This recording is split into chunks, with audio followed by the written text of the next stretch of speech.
민수기 3장 14절부터 39절까지 우리 한 절씩 교독하겠습니다. 저부터 읽겠습니다. 여호와께서 시내 광야에서 모세에게 말씀하여 이르시되 레위 자손을 그들의 조상의 가문과 종족을 따라 계수하되 1개월 이상 된 남자를 다 계수하라. 모세가 여호와의 말씀을 따라 그 명령하신 대로 계수하니라. 레위의 아들들의 이름은 이러하니 게르손과 고핫과 무라리요. 게르손의 아들들의 이름은 그들의 종족대로 이러하니 림니와 시므이요. 고핫의 아들들은 그들의 종족대로 이러하니 아므람과 이스할과 헤브론과 우시엘이요. 무라리의 아들들은 그들의 종족대로 말리와 무시이니 이는 그의 종족대로 된 레위인의 조상의 가문들이니라. 게르손에게서는 림니 종족과 시므이 종족이 났으니 이들이 곧 게르손의 조상의 가문들이라. 계수된 자 곧 1개월 이상 된 남자의 수요 합계는 7,500명이며 게르손 종족들은 성막 뒤 곧 서쪽에 진을 칠 것이요. 라엘의 아들 엘리아삽은 게르손 사람의 조상의 가문의 지휘관이 될 것이며 게르손 자손이 회막에서 맡은 일은 성막과 장막과 그 덮개와 회막 휘장문과 뜰의 휘장과 및 성막과 제단 사방에 있는 뜰의 휘장문과 그 모든 것에 쓰는 줄들이니라. 고핫에게서는 아므람 종족과 이스할 종족과 헤브론 종족과 우시엘 종족이 났으니 이들은 곧 고핫 종족들이라.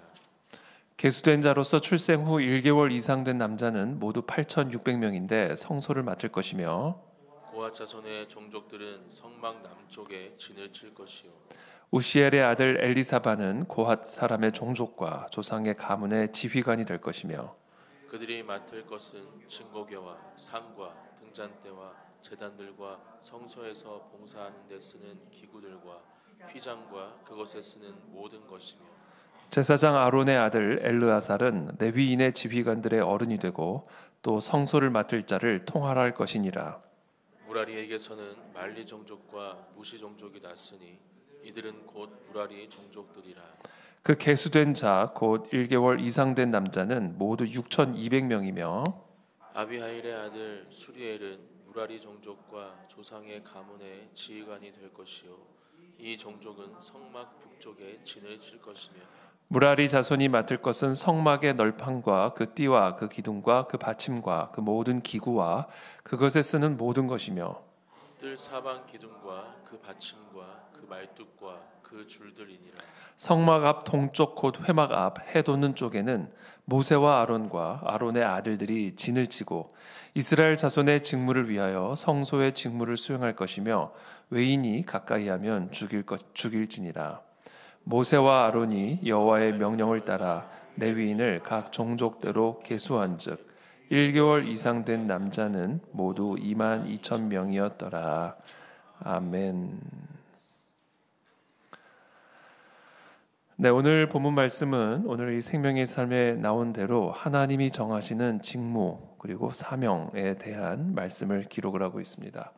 하나님께서는 이스라엘 백성들에게 이제 총 약 200만 명 정도의 또는 그 이상의 그 이스라엘 백성들을 이제 12개 지파의 진영으로 나누시고 특별히 레위 지파를 제외한 나머지 모든 이스라엘 지파들은 20세 이상 전쟁에 나갈 수 있는 남성들을 계수하게 하십니다. 그리고 이 성막을 중심으로 동서남북에 캠프를 진영을 차릴 수 있도록 그렇게 명령을 하시죠. 그리고 그 중앙에는 이제 성막을 두시고 그리고 그 성막의 주변에 이제 레위 지파들이 진영을 차리도록 그렇게 명령을 하십니다. 그리고 하나님께서는 이 레위 지파에게는 이 군대 또는 전쟁에 참여하는 대신에 이 성막을 관리하고 또 성막을 운반하도록 그렇게 하나님께서 이 레위 지파에게만 특별한 사명을 부여하십니다. 그래서 오늘 본문은 바로 그 레위 지파, 그 레위 종족들에게 구체적으로 이 성막을 관리하고 또 운반하는 그 관련된 그 직무를 오늘 설명하고 계시는 말씀입니다. 이 레위에게는 세 아들이 있었는데 바로 17절에 게르손과 고핫과 무랄입니다. 18절에 보면 이 게르손의 아들들의 이름은 그들의 종족대로 이러하니 림니와 시므이고 또 고핫의 아들들은 아므람과 이스할과 헤브론과 우시엘이고요. 또 무라리의 아들들은 말리와 무시. 이렇게 이 레위의 세 아들의 자손들의 이름이 기록이 되어 있습니다. 그래서 먼저는 이 레위의 첫째인 게르손의 종족들 자손들에게 맡기실 사명을 23절부터 말씀하십니다. 먼저 게르손 종족들은 성막 뒤 곧 서쪽에 진을 치라. 아까 말씀드린 것처럼 성막을 중심으로 이렇게 레위 지파들이 진영을 차리는데, 먼저 이 게르손의 자손들, 게르손 종족들은 성막 뒤, 그렇죠? 성막의 입구가 동쪽이니까 성막의 뒤는 서쪽이죠. 그 뒤쪽에 진을 차려라, 캠프를 차려라, 이렇게 말씀을 하십니다.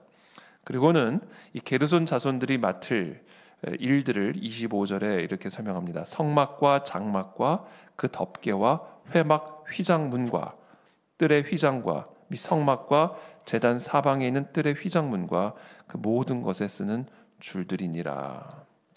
성막이 있으면 그 성막에 덮개들이 있죠. 그리고 그 회막, 성막 안에 들어가는 여러 휘장문들이 있죠. 이 모든 것들을 관리하라. 일종의 성막 바깥에 있는 그런 물건들, 그런 물품들을 관리하도록 명령하십니다.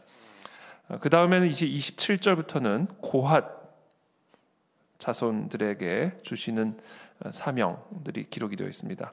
특별히 31절에 보면 이 고핫 자손들은 이 성막 남쪽에 진을 차리고, 그리고는 증거궤, 이 증거궤는 이제 언약궤죠. 지성소 안에 있는 이 성막은 성소와 지성소로 구분이 되어 있죠. 우리가 잘 알다시피. 그래서 이 성소의 성막의 3분의 2, 동쪽의 3분의 2는 성소고요. 서쪽의 3분의 1은 이제 지성소죠. 이 지성소 안에는 이제 언약궤가 있습니다.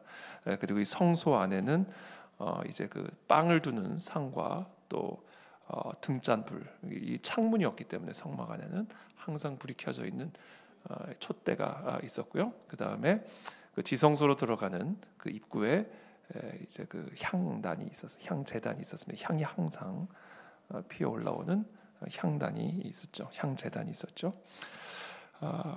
그렇게 이제 있는데, 이제 그 증거궤를 관리하도록, 그리고 상과 아까 말씀드린 것처럼 빵을 두는 상, 등잔대, 그 다음에 향재단, 그 성소에서 봉사하는 데 필요한 모든 기구들과 휘장과 그것에 쓰는 모든 것. 그러니까 이 고핫 자손들에게는 특별히 이 성막 안에 있는 성소와 지성소 안에 있는 그런 물품들을 운반하고 관리하도록 그렇게 하나님이 명령하셨습니다. 그다음에 33절에는 이제 무라리 자손들에게 주시는 사명입니다. 이 무라리 종족은 이 성막 북쪽에 진을 치도록 그렇게 명령하셨습니다. 그리고는 이들에게는 이 성막의 널판, 성막이라는 게 일단 일종의 텐트죠. 텐트를 치는 거니까 거기에 필요한 널판들, 그 띠, 기둥, 그래서 텐트를 여러분들이 이렇게 세우는 그런 장면을 연상하시면 될 것 같습니다. 그리고 그 뜰의 사방 기둥, 그렇죠? 성막을 아우르고 있는 뜰 있잖아요. 그 뜰을 또 아우르는 그 벽들이 있단 말이죠. 그게 다 천들인 것이죠. 그래서 그 뜰의 그 담들을 세우는 그 기둥들, 받침들, 말뚝들, 또 그것을 얽어매는 줄들, 이 모든 것들을 이제 관리하도록 그렇게 하나님께서 명령하신 겁니다. 자, 이처럼 이 성막을 중심으로 해서 서쪽, 또 남쪽, 북쪽 이렇게 레위의 세 아들들의 종족들, 자손들이 진을 치고 각 그 진영별로 관리하고 또 운반해야 할 성막의 물품들을 쭉 설명을 하십니다. 그리고 나서는 이제 38절에 보면 성막 앞 동쪽 입구죠. 이 동쪽 해 돋는 쪽에는 모세와 아론과 아론의 아들들이 진을 치고 이스라엘 자손의 직무를 위하여 성소의 직무를 수행할 것이며 외인이 가까이 하면 죽일지니라. 자, 그리고는 이제 모세와 아론 그리고 그 아론의 아들들은 이제 이 성막의 동쪽에, 그러니까 입구죠. 성막의 입구에 진을 치고 거기서 그 모든 이스라엘 자손들을 위한, 특별히 지금 이 모든 직무를 맡은 레위인들을 통할하는, 총괄적으로 관리하는 그런 직무를 수행하도록 하나님께서는 모세와 아론 그리고 그의 아들들에게 명령하셨고, 특별히 외인이 가까이 하면 죽이라, 이렇게 또 동일하게 계속해서 말씀하고 계십니다. 그래서 39절에 결론적으로 모세와 아론이 여호와의 명령을 따라 레위인을 각 종족대로 계수한즉 1개월 이상 된 남자는 모두 2만 2천 명이었더라, 이렇게 기록을 하고 있습니다. 오늘 본문을 통해서 우리가 일단 묵상할 수 있는 부분들은, 우리 모든 각 족속에게 또 각 지파에게 하나님께서 특별하게 맡겨주시는 직분이 있고 사명이 있다라는 것입니다. 그리고 그 각자에게 맡겨지는 그와 같은 직분과 사명들을 잘 감당함으로써 성막이 세워지고, 그리고 성막 안에 하나님의 임재가 임할 수가 있게 된다라는 것을 오늘 본문을 통해서 우리는 묵상하게 됩니다. 이 성막을 우리가 우리의 교회로 생각을 한다면, 또는 우리의 가정으로 생각한다면, 그렇죠? 오늘날의 성막은 더 이상 이렇게 눈에 보이는 어떤 그런 텐트가 아니죠. 하나님의 임재가 거하는 곳, 그것이 바로 성막이죠. 그런 의미에서 우리의 모든 삶의 영역이 하나님의 임재가 거하는 성막이 되어야 할 줄로 믿습니다. 우리의 가정이 하나님의 임재가 임하는, 그래서 그 하나님을 만나는 회막, 텐트 오브 미팅, 하나님을 만나는 텐트, 그게 성막이고 회막이죠. 저는 우리의 가정이 그와 같이 하나님의 임재가 임하여 우리 모든 가족의 구성원들이 그 하나님을 만나는 그런 회막이 되기를 예수님의 이름으로 축복합니다. 우리의 교회가 하나님의 임재로 충만하여 이 교회에 오는 우리 모든 성도들이 살아계신 하나님의 임재를 만나는 그런 회막이 되기를 예수님의 이름으로 축복합니다. 나의 마음이 항상 하나님의 거룩한 성전과 같이, 성막과 같이 하나님의 영으로 충만하여 그 하나님과 충만한 교제를 누리는 그런 회막이 되기를 예수 그리스도의 이름으로 축복합니다. 그것을 위해서 오늘 하나님은 특별히 레위 지파를 구별하여 세우셨고, 그들에게 이와 같은 직분들, 각자가 감당해야 할 하나님의 사명들을 맡기고 계심을 보게 됩니다. 거룩하고 구별된 이 물품들을 운반하고 관리하게 하는 것이죠. 여러분, 하나님은 모든 곳에 계시죠. 그렇죠? 하나님이 안 계신 곳은 없습니다. 바다 끝에 거할지라도 하나님은 그곳에 계십니다. 바다 깊은 곳으로 들어가도 그곳에 하나님은 계십니다. 우주 만물에 하나님이 창조하신 이 우주 만물 안에 하나님의 임재는 충만합니다. 저 하늘은 하늘의 보좌요, 이 땅은 하나님의 발등상입니다. 그렇기 때문에 하나님이 안 계신 곳은 없죠. 그러나 동시에 하나님이 아무데나 임하시지는 않습니다. 하나님은 모든 곳에 계시지만, 모든 것을 주관하고 계시지만, 그러나 우리 하나님은 거룩하신 하나님이시기 때문에 아무 곳에나 아무렇게나 임재하지는 않으신다. 이것은 되게 역설적으로 들리지만 사실은 역설적인 의미가 아닙니다. 하나님은 모든 곳에 계시지만 아무 데서나 하나님을 보여주지 않는다, 이 말씀입니다. 하나님은 모든 곳에 계시지만 모든 곳에서 하나님의 영광을 계시하지는 않습니다. 하나님의 능력을 나타내시지 않고 하나님의 지혜를 드러내시지 않습니다. 하나님은 하나님이 정한, 하나님의 구별된 그와 같은 사람에게, 그와 같은 가정 안에, 그와 같은 교회 안에 하나님의 영광을 계시하십니다. 하나님의 살아계심을 나타내신다라는 겁니다. 오늘 이 본문을 통해서 우리는 그와 같은 원리를 첫 번째 묵상하게 됩니다. 사실 똑같은 그냥 기둥이에요. 그냥 산에 가면 어디서나 볼 수 있는 그런 나무를 깎아다가 기둥을 세운 것이고, 어떻게 보면 어디서나 흔하게 쓰일 수 있는 천들을 가져다가 그것을 이 성막의 휘장으로 사용하는 것이고, 그냥 나무 상자, 그걸 증거계, 언약궤로 사용하는 것이고, 그렇죠? 그냥 일반적으로 쓰여지는 물품들이다라는 것이죠. 그런데 하나님은 그것들을 이렇게 구별된 사람들을 세워서 구별되게 관리하게 하셨고 또 그것을 구별되게 하심으로써 그곳에 하나님의 그 구별됨을 드러내신다라는 거예요. 관리가 이루어져야 됩니다. 구별됨을 위한 관리가 우리의 삶에 이루어지지 않으면 그 구별된 하나님의 영광은 우리 가운데 나타나시지 않습니다. 여러분, 하나님을 만나기를 원하십니까? 하나님이 우리의 삶에 나타나기를 원하십니까? 정말 우리의 삶에 하나님의 지혜가, 그 하나님의 능력이, 그 하나님의 사랑이 정말 우리의 삶에 나타나기를 원하십니까? 우리 모두가 구별된 그릇이 되어야 할 줄로 믿습니다. 그렇다면 우리는 어떻게 구별된 그릇이 될 수 있을까요? 이 성막의 이 모든 구별됨이 결국은 나타내는 그 구별됨의 원리가 무엇입니까? 그것은 바로 예수 그리스도의 대속의 피, 제사를 통한 나의 의가 아닌 나의 공로로 인한 구별됨이 아닌 오직 하나님의 은혜로 말미암는 그리스도의 그 대속의 피로 말미암는 그 구별됨, 그와 같은 구별됨이 우리 가운데 주어질 때 그때 우리 가운데 하나님의 능력이 계시되고 하나님의 인도하심이 계시되고 하나님의 영광을 우리 가운데 나타내 보여주신다.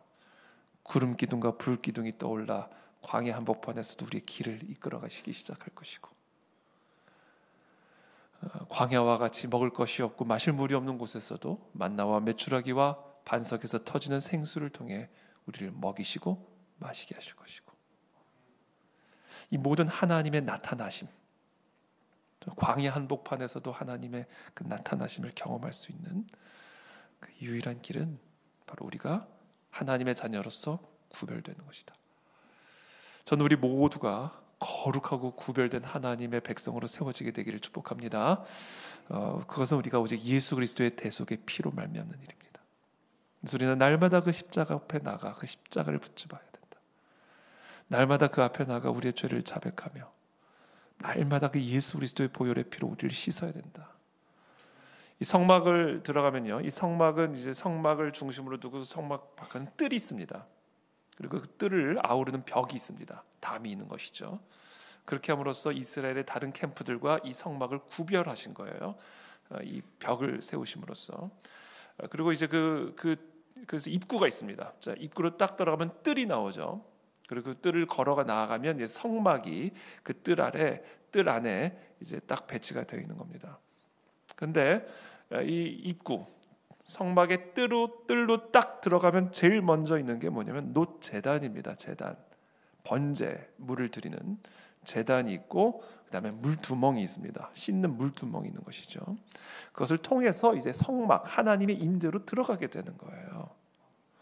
그러니까 예수 그리스도의 대속의 피로 말미암는 제사로 우리의 모든 주홍빛 같은 붉은 죄들을 날마다 씻어야 됩니다. 그게 뜰 안에 배치되어 있는 놋 제단과 물 두멍이 의미하는 바예요. 그것을 통해서 우리는 언약궤가 있는 지성소, 하나님의 임재가 충만한 그 지성소로 들어가 하나님을 만나게 되는 겁니다. 바로 그와 같은 영적인 원리가 바로 이 성막 안에 담겨져 있는 거예요. 그러므로 저와 여러분들은 날마다 씻어야 됩니다. 뭐로 씻습니까? 예수 그리스도의 피로. 제사든 제물로 바쳐진 그 그리스도의 피로 날마다 씻어야 되는 겁니다. 그 씻는 행위가 뭐예요? 고백하는 거예요. 자백하는 겁니다. 주님, 나는 죄인입니다. 주님, 내 마음에, 내 입술에, 내 생각에, 내 손과 발에 이 모든 더러운 죄를 날마다 주님 그리스도의 보혈의 피로 씻어주시고 자백하고 회개합니다. 이 자백하는 겁니다. 이 자백하는 게 씻는 거예요. 우리의 손이 더러워졌단 말이에요. 더러운 손에 물로 씻죠. 그렇죠? 이렇게 씻잖아요.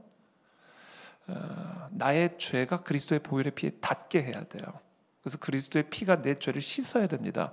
그러려면 내 죄를 이렇게 드러내야 돼요. 물 앞에, 피 앞에. 이게 자백이에요. 이게 회개입니다.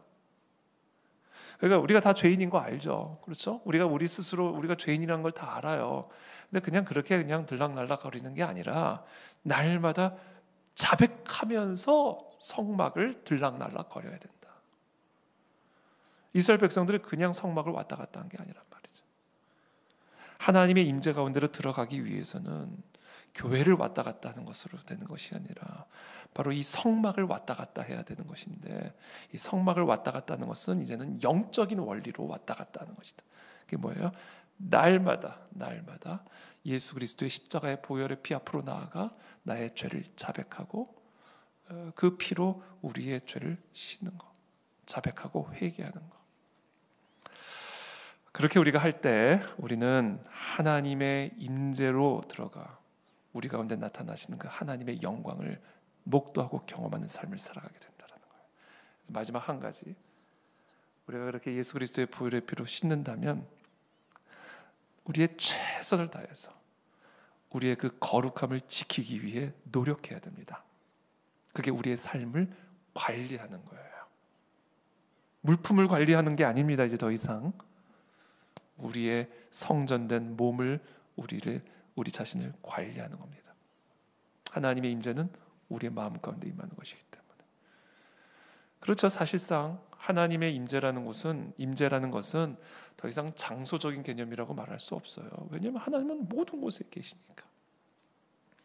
하나님이 이곳에 계시다 해서 갑자기 여기서 막 갑자기 불이 나거나 불로 보이거나 뭐 바람으로 나타나는 게 아니란 말이에요. 여러분, 이제 더 이상 그런 신비로운, 물론 그렇게도 하실 수는 있지만 아니에요. 그래요. 하나님이 바람으로 임하셔도요, 내 마음 가운데 바람으로 임할 때 현상적으로 바람처럼 임하는 게 느껴지는 거지.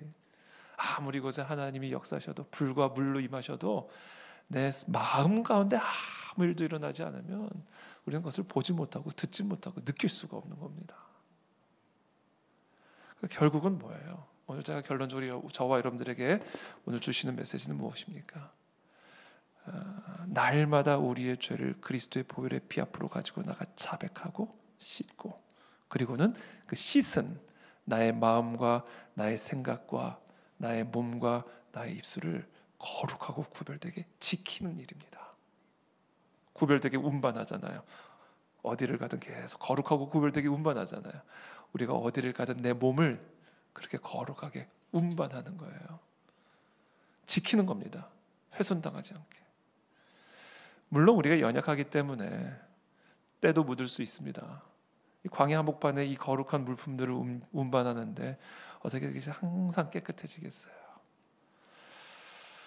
제가 뭐 이렇게 물건을 이걸 막 아끼거나 이런 물건들이 특별히 없는데, 제가 이제 커피를 좋아하니까 이제 커피를 끓이는 그 모카포트를 제가 되게 아낍니다.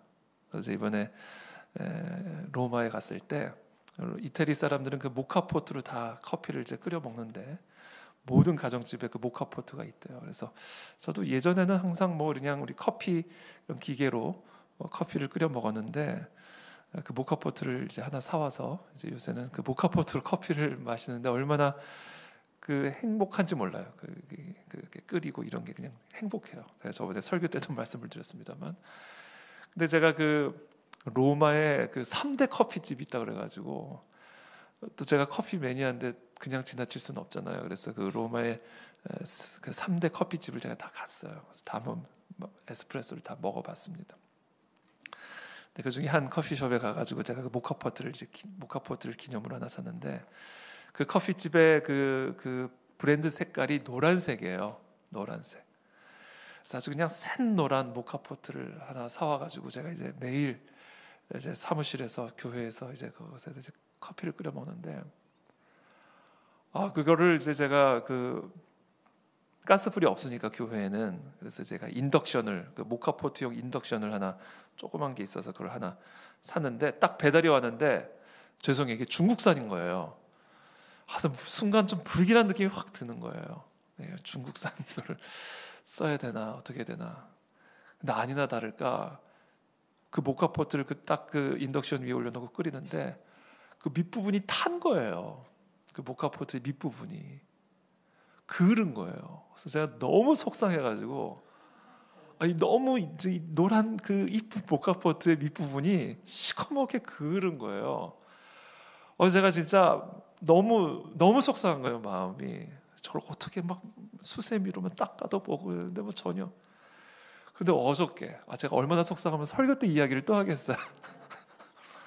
어저께 제가 또 제 방 안에서 이제 그걸 어쩔 수 없다 그러고 또 끓였는데, 이번에는 그 시커먼 게 밑부분을 거의 다 그냥 시커멓게, 그래서 반은 노랗고 반은 시커먼 그런 상태가 된 거예요. 그래서 제가 진짜 어제 하루 종일 너무 우울했어요. 우울해서 제가 오늘 새벽에 오자마자 제일 먼저 뭘 할게요. 새벽에 오자마자 밑으로 내려가서 막 닦아봤어요. 그런데도 안 돼요. 이 사실 아무것도 아니죠. 모카포트 뭐 맘만 먹으면 뭐 인터넷으로도 주문할 수가 있고, 사실은 커피 마시는데 아무 지장도 없고 아무것도 아닙니다. 그런데도 마음에 이렇게 속상함이 올라오더라고요. 왜냐하면 내가 아끼는 물건이니까. 여러분, 하나님께서 우리에게 주신 것들을 우리가 그렇게 아끼는가? 정말 나의 몸을, 나의 생각을, 나의 마음을 우리는 아끼고 있는가? 하나님의 임재가 거하는 이 장소를, 이 성전을 우리는 그렇게 아끼고 있는가? 하나님이 오늘 이것을 통해서 이 성막을 하나님이 얼마나 아끼시는지를, 하나님이 임재하실 수 있는 성막을 얼마나 소중하게 생각하시는지를 우리는 보게 됩니다. 저는 저와 여러분들 모두가 정말 하나님이 소중하게 여기는 것들을 소중하게 여길 수 있는 사람이 되기를 바랍니다. 정말 하나님이 귀하게 여기는 것을 나도 귀하게 여기고, 하나님이 아끼는 것을 나도 아끼고, 그와 같은 마음이 우리 가운데 있을 때 그와 같은 마음에 하나님이 임재하십니다. 하나님을 나타내 보여주십니다. 나는 과연 무엇을 아끼고 있는가? 모카포트를 아끼고 있는가? 하나님의 임재가 임하는 나의 몸을 아끼고 있는가? 그렇죠? 하나님의 임재를 사모하게 되기를 축복합니다. 그러면 우리 모든 삶의 영역들을 거룩하고 구별되게 하게 되어 있습니다.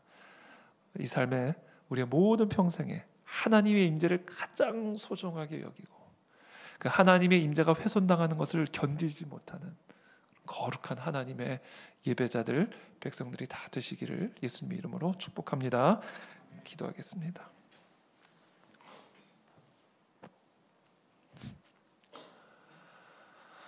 살아계신 하나님, 감사합니다. 정말 오늘 또 이 본문을 통해서 우리에게 주신 이 생명의 말씀, 정말 하나님께서 하나님이 거하시는 이 성막을 얼마나 귀하게 여기시는지, 더 나아가 하나님이 얼마나 하나님의 백성들을 만나기를 원하시는지, 얼마나 하나님이 우리의 삶 가운데 임재하셔서 우리가 어디에 있든 그곳이 하나님을 만나는 회막이 되게 하기를 원하시는지, 하나님이 얼마나 우리를 원하고 계시는지를 우리는 오늘 이 본문을 통해 느끼게 되고 또 묵상하게 됩니다. 하나님, 우리의 삶에 참 우리가 소중하게 여기는 것들이 참 많이 있습니다. 그러나 하나님, 그 모든 것보다 우리는 얼마나 더 하나님을 갈망하고 임재를 사모하는지, 하나님, 우리가 다윗처럼 정말 하나님의 임재를 그 무엇보다도 갈망하는, 소망하는, 사랑하는, 사모하는 하나님의 백성들이 다 되기를 원합니다. 하나님의 임재가 없이는 살 수 없는 그런 존재들이 되기를 원합니다. 오늘 하루도 우리가 어디에 있든 무엇을 하든 하나님의 임재를 목마른 사슴이 시냇물을 찾듯 갈망하는 그런 하나님의 백성들이 되게 도와주옵시고, 그것을 위해서 우리의 삶의 모든 영역들을 거룩하고 구별되게 아끼는 그런 하나님의 마음을 품은 하나님의 백성들이 다 될 수 있도록 축복하여 주시옵소서. 지난 2주간 특별히 에스더 이 특별 새벽 기도회 기간에 또 최선을 다해서 또 함께 이 회막에 모인 우리 사랑하는 모든 성도들 특별하게 축복해 주시고 또 은혜를 베풀어 주셔서 우리의 평생에 하나님과 동행하는, 하나님의 임재 안에 거하는 레위인과 같은 그런 복된 하나님의 자녀들이 다 될 수 있도록 구름 기둥과 불 기둥으로 우리에게 나타나 주셔서 우리를 인도하시고, 만나와 메추라기로 광야 한복판에서도 공급하시는 살아계신 하나님의 영광을 목도하는 그런 복된 우리 사랑하는 모든 성도들의 삶이 되어지도록 축복하여 주시기를 간구드리며 예수 그리스도의 이름으로 기도합니다. 아멘.